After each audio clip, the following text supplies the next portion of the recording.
Winter's almost over, spring is getting ready to come, and the rain season's getting to come along with it. One of the best things you can do right now is have your annual roof inspection performed. Main reason being is because us roofing contractors, we've been hibernating for a while. We're ready to get to work, and we're ready to give you the best deals out there in the marketplace right now. So if there's a time to get your roof looked at, if there's a time to get it replaced, repaired, whatever it is that you need, it's gonna be now. Otherwise, if you try to get us in the mid-summer, we're 3 or 4 weeks booked out. We won't be able to get you fast enough. So best time to take action is now.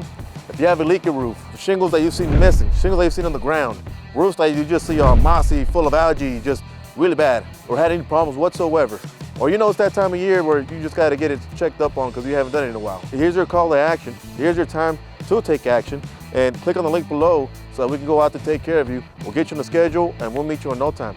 Thank you again for taking a look at our message, and we'll see you soon.